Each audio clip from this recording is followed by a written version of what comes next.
There are rebellions so loud they burn themselves to ash in the fire of their own declarations.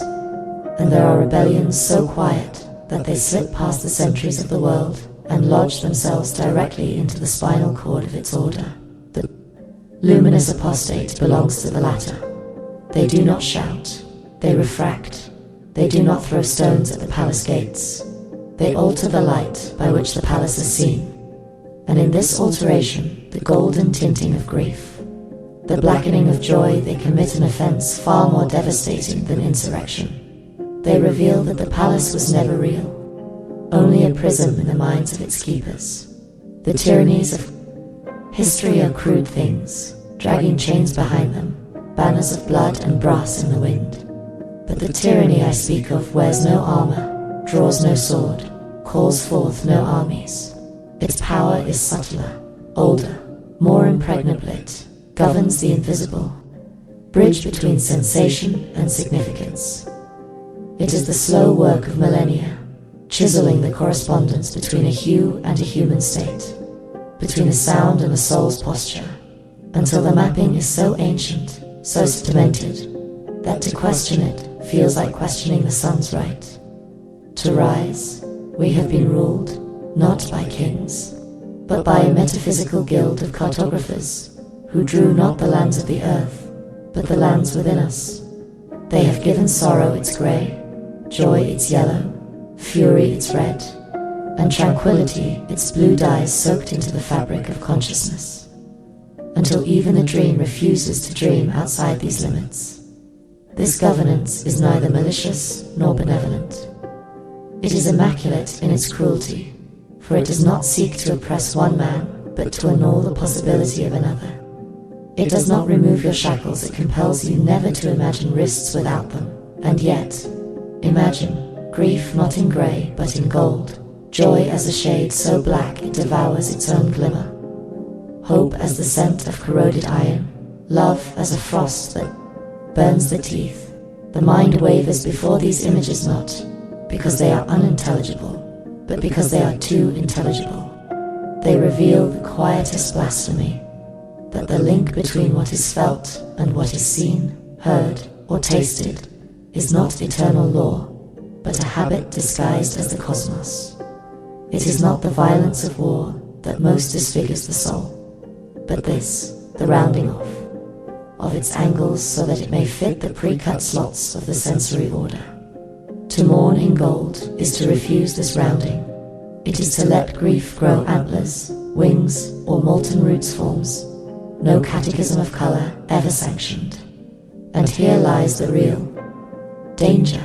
Once the first defection occurs, the entire archive of the real becomes suspect.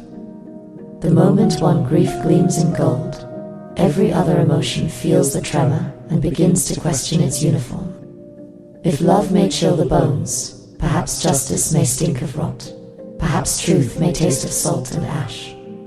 And when such thoughts spread, the empire of correspondences falters. The golden mourner is feared precisely because they do not seek to change the law. Through contests they show the law to be a hallucination. They lift it from the bedrock of necessity and reveal it as paper floating in wind. In this unveiling, there is no need for revolt. The entire structure, deprived of the illusion of inevitability, dissolves like breath on glass. The magistrates of perception, those spectral overseers who have assigned our palate, tremble at such simplicity. They know that once perception is untethered from decree, the citizen of the inner world is no longer their subject. A grief allowed to shimmer becomes a nation unto itself.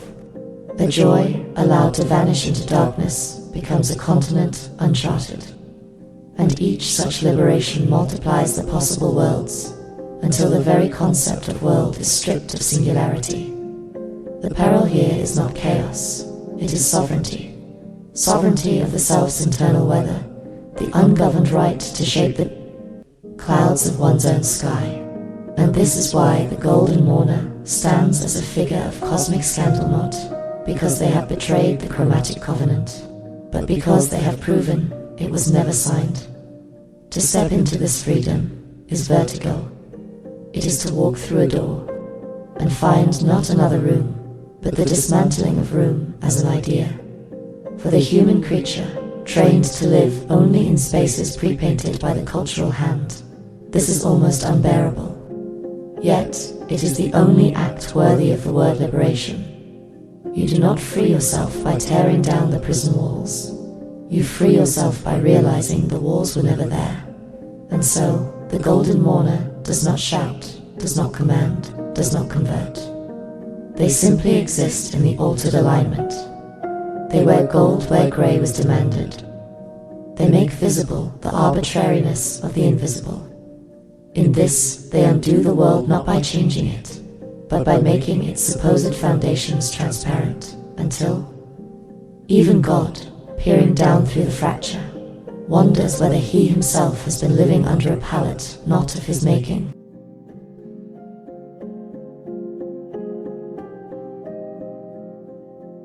To read the raw excerpt discussed in this video, along with a more detailed analysis, please visit our Substack page at https://substack.com/@AETHYRICPHRONTISTERY.